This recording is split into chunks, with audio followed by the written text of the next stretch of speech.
Assalamualaikum dan selamat malam. Terima kasih kerana masih bersama-sama saya di dalam program YouTube channel Sembang-Sembang bersama Abang Mi. Okey. The last video kita dah belajar sikit sebanyak macam mana cara nak guna strobe, nak trigger dia. Hari ni kita akan tengok lebih detail sikit daripada hari tu. Hari tu kita dah tengok macam mana nak trigger strobe. Hari ni kita nak tengok kawalan-kawalan lain yang terbabit dalam penggunaan strobe. Saksikan video saya sampai habis dan jangan lupa untuk subscribe, like, komen dan share. Aktifkan selah anda.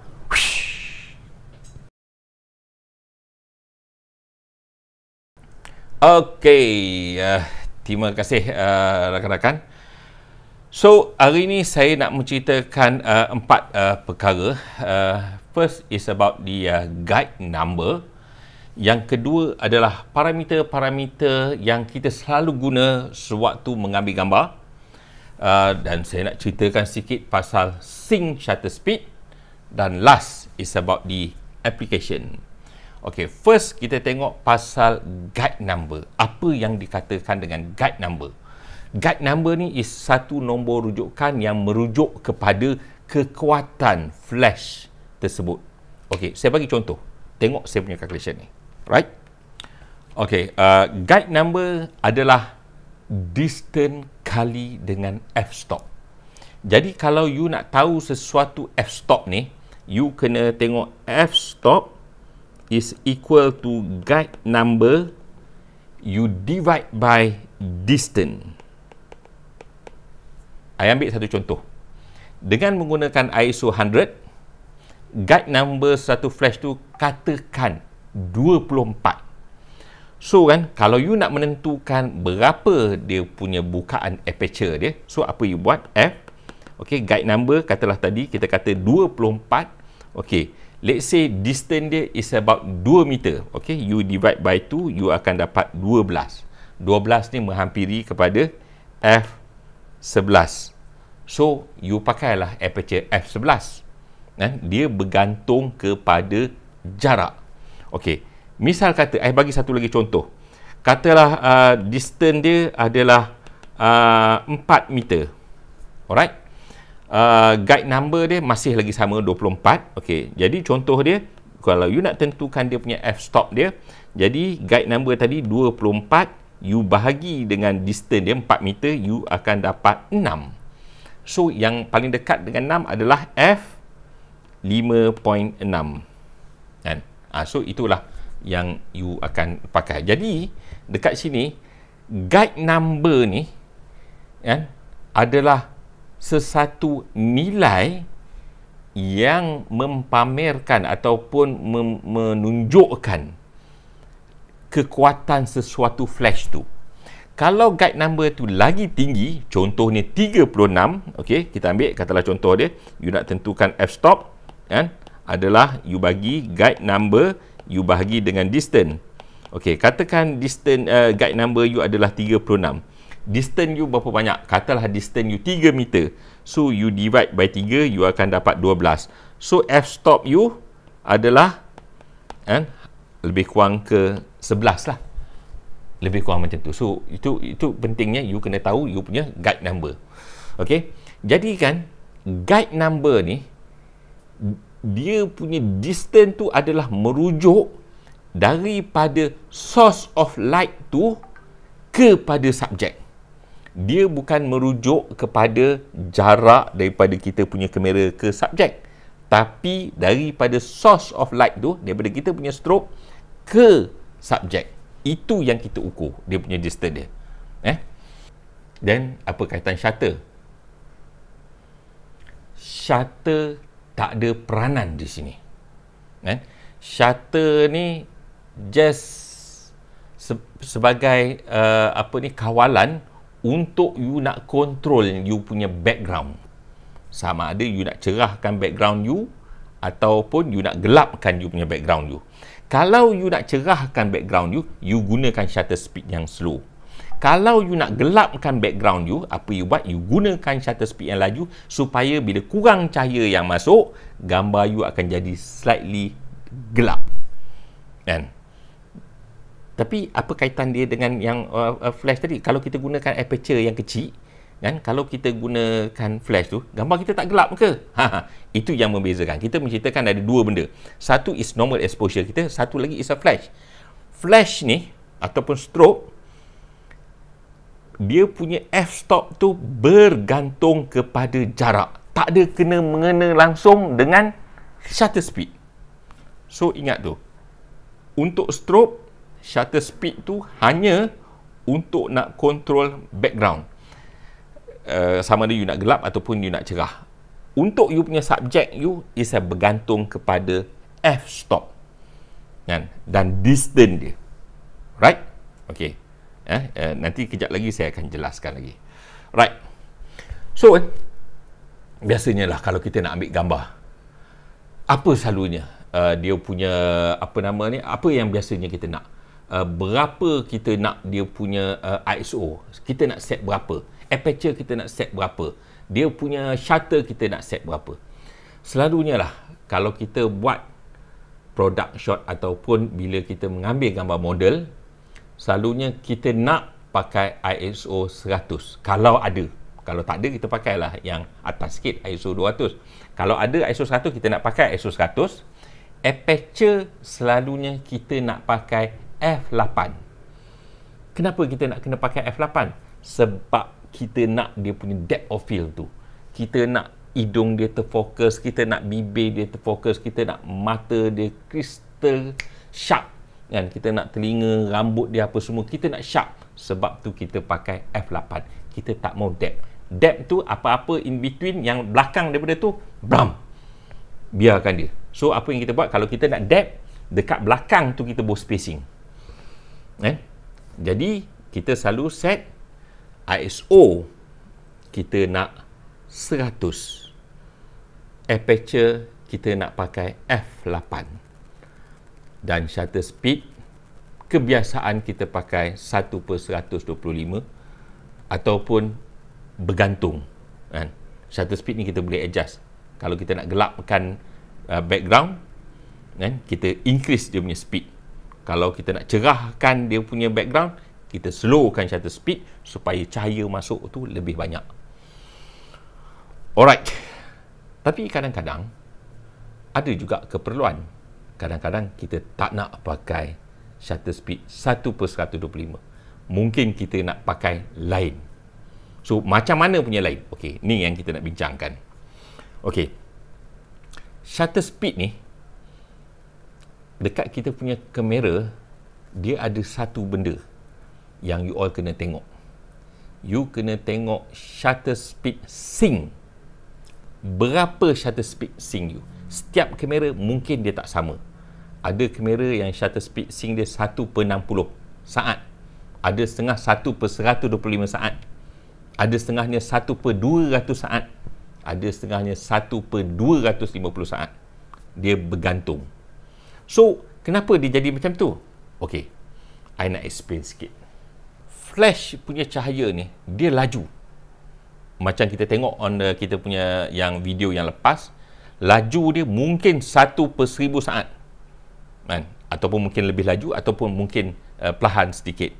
Jadi maksud dia, kalau cahaya flash macam tu punya laju, maksudnya kalau ada peluru yang lalu dekat situ, you boleh pegunkan peluru tu. You boleh hentikan pergerakan peluru tu. You boleh stopkan pergerakan peluru tu. Kan? Lagi laju daripada you control you punya shutter speed you. Okey. Shutter speed ni, apa yang kita faham, is a bukaan cahaya daripada segi masa. Kan? Berapa banyak dia buka? Katakan you pakai shutter speed 1/60. Jadi dia buka cahaya tu cap. Dia buka cahaya tu masuk ke dalam kita punya sensor kita dalam masa 1/60 saat. Kalau kita pakai 1/15 saat, so dia buka cap. Dia buka cahaya tu supaya cahaya yang masuk tu lebih kurang 1/15 saat. Lazimnya itulah yang kita percaya. Tapi technically dia tak jadi macam tu. Kan? I ambil satu contoh. Saya menggunakan kamera yang menggunakan shutter speed sync dia 1/125. Jadi kan dekat satu kamera tu dia ada sensor. This is dia punya sensor dia. Katakan this is dia punya sensor. Dia ada dua blade. Blade depan dengan blade belakang. So macam tu. Ni blade depan, ni blade belakang. Okey. Jadi kan bila you ambil gambar, kalau you buka 1/125, dia akan buka blade yang pertama, dia akan pergi dulu. Zap. Bila blade yang pertama dia akan pergi, bila dia sampai dekat sini, dia akan nyalakan flash. Bam. Bila flash tu, you kena ingat, flash tu dia punya speed dia adalah 1/1000 saat. So kan, kalau I buka I punya shutter ni, I keluarkan flash tu 1/1000 saat, dia boleh menghentikan pergerakan dan semua saya punya image tu terkena kepada dia punya sensor. Kemudian lepas tu blade yang nombor 2 ni ataupun curtain yang nombor 2 ni dia akan tutup. Zap, dia akan tutup. Jadi you dapatlah image tu. Kan? Jadi kalau you buka 1/60 second, dia akan buka zap, kan? Yang mana dia curtain yang pertama akan keluar dulu. Kemudian lebih kurang dalam bila dah 1/60, curtain yang kedua nanti datang untuk nak tutup. Bom. Okey. Okey, I bagi satu lagi contoh. Kalau 1/250, macam mana dia jadi? Okey. Dia tak boleh nak buka dengan apa, dengan kelajuan 1/250 ni. 1/250 second ni.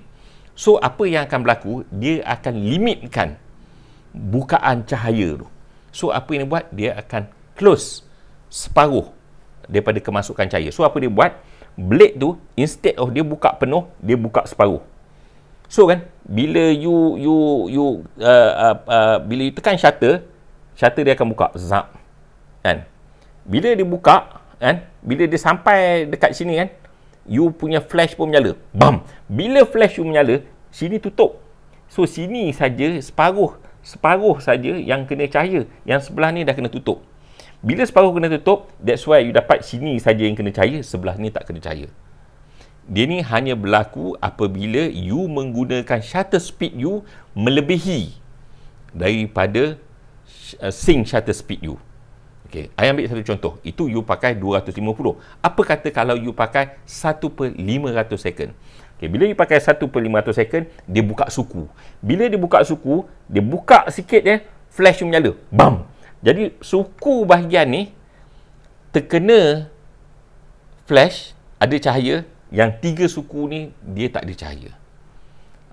Benda ni sebab tu yang kita kena faham. Sebab actually bila you tengok shutter speed you boleh sampai 1/4000, 1/8000, sebenarnya shutter speed tu dia tak buka dalam 1/4000. Apa yang dia buat, dia limitkan kemasukan cahaya tu. Kadar cahaya yang masuk tu adalah sama. Katalah you set 1/4000, jadi kadar cahaya yang masuk tu adalah sama 1/4000. Ini menjawab soalan, kalau siapa-siapa lah yang pernah kerja di bahagian aviation, bila dia ambil gambar propeller tengah berpusing, dia punya kipas dia tengah berpusing, so kan you akan nampak blade tu dia bengkok. Itu adalah disebabkan oleh kesan yang I cakap ni tadi. Same thing goes to kalau orang tu pukul golf dengan laju, zap. Bila dia pukul bola golf tu dengan laju, bila you ambil gambar dengan menggunakan shutter speed laju, you akan dapat tengok dia punya kayu golf tu, you akan nampak dia melengkung, disebabkan oleh kesan ni tadi. Alright. Jadi you kena ingat satu, dalam kamera tu dia ada blade ataupun dia ada curtain. Yang kedua, cahaya flash tu sangat laju. Okey. Jadi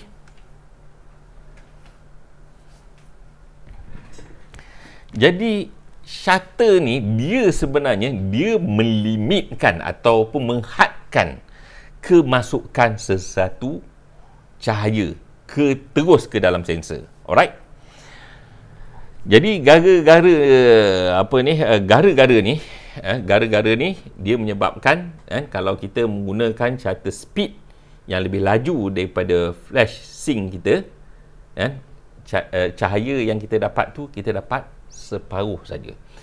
Tapi kebanyakan kamera-kamera moden sekarang ni dia dah ada satu features. Dia ada satu features yang bila you menggunakan flash yang dia boleh berkomunikasi apa yang akan berlaku adalah dia akan lock daripada cameraman tu atau fotografer tu menggunakan shutter speed yang lebih laju kan, daripada kita punya shutter speed sync tu. Okey, kita try macam ni. Okey, kalau you ada you punya kamera you, buka you punya kamera you kan, kemudian you trigger you punya flash, bukakan you punya flash. Lepas you buka you punya flash, cuba you ambil gambar. You gunakan shutter speed 1/30, perpak boleh tekan. You gunakan 1/60, perpak boleh ambil gambar. You gunakan shutter speed 125, boleh ambil gambar. Gunakan 250, tiba-tiba dia tak boleh. You tak boleh pergi pun. You boleh pergi sampai 125 je. Ataupun you boleh pergi sampai 160 saja. Ataupun you boleh pergi sampai 1/200 saja. You tak boleh pergi lebih. Itu maksud dia you punya flash sync you. Flash sync you, kalau 200 lah. Maknanya you tak boleh pergi lebih daripada dia. Right. Jadi sebab tu kalau kita nak pakai flash ataupun kita nak pakai strobe, kita kena make sure speed yang kita nak pakai itu dia kena bawah daripada kita punya flash sync speed. Alright. Okay, seterusnya kita tengok on the application kan. Jadi kan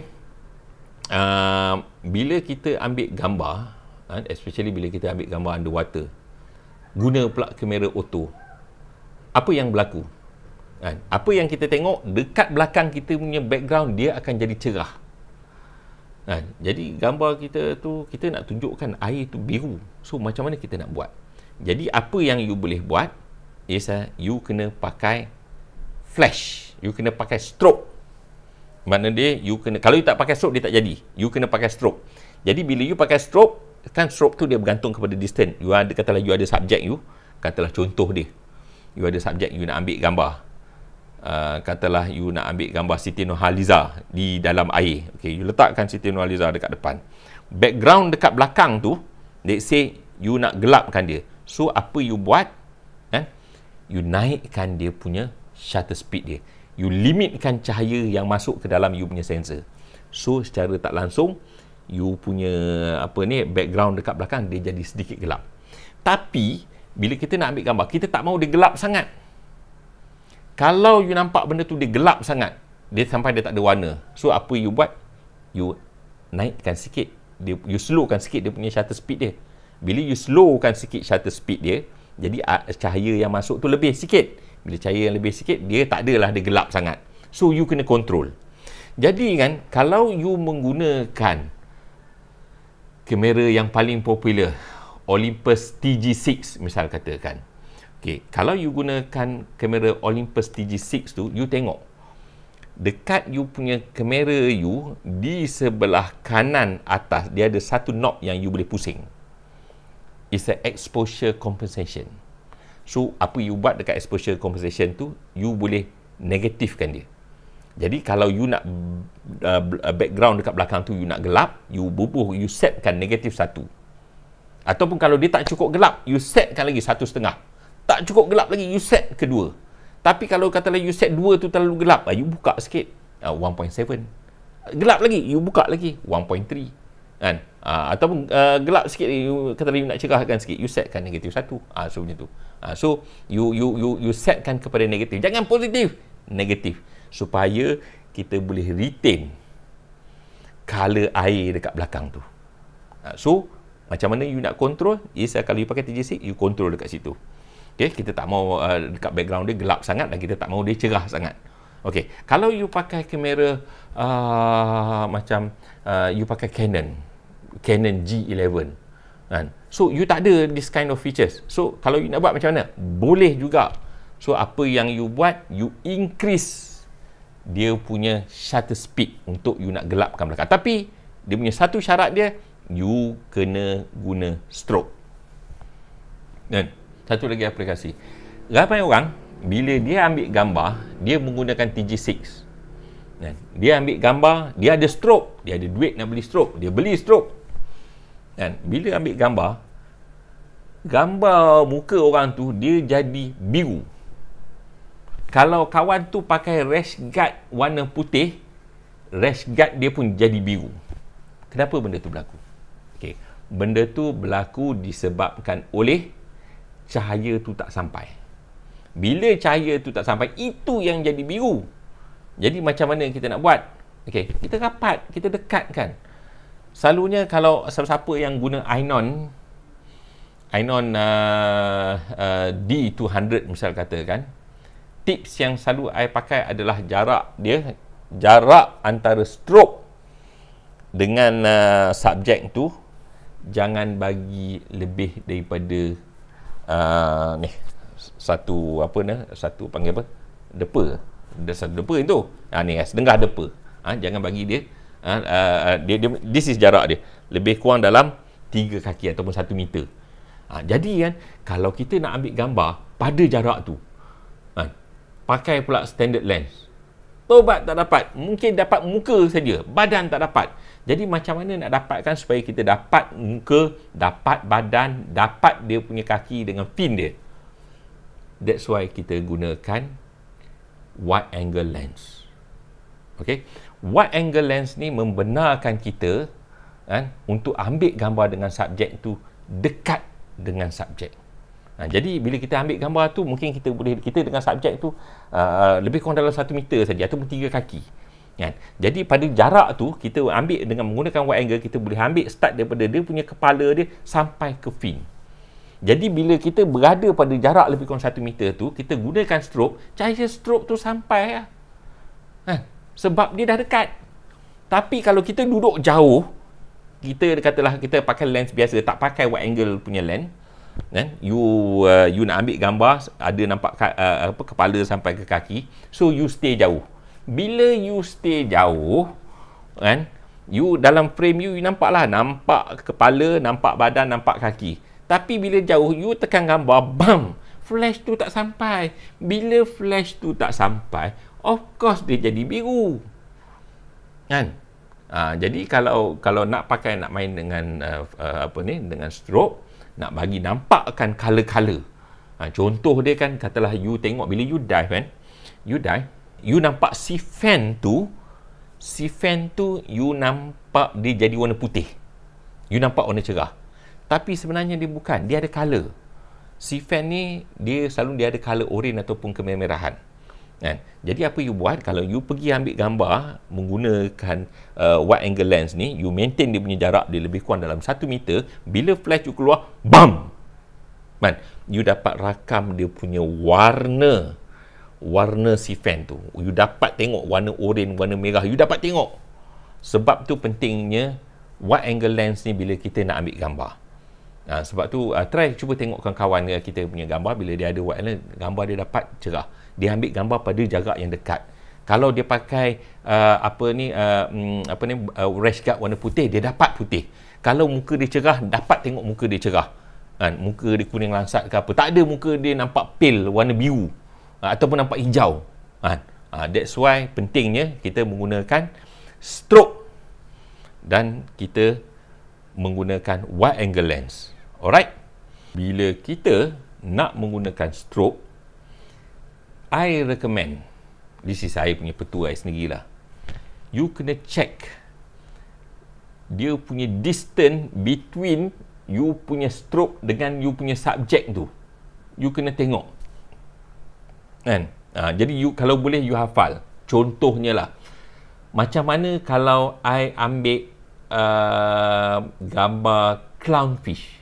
So apa I buat, katalah this is ada clownfish, so I akan letakkan jarak lebih kurang sejengkal, kemudian stroke I akan bubuh dekat atas dan I shoot.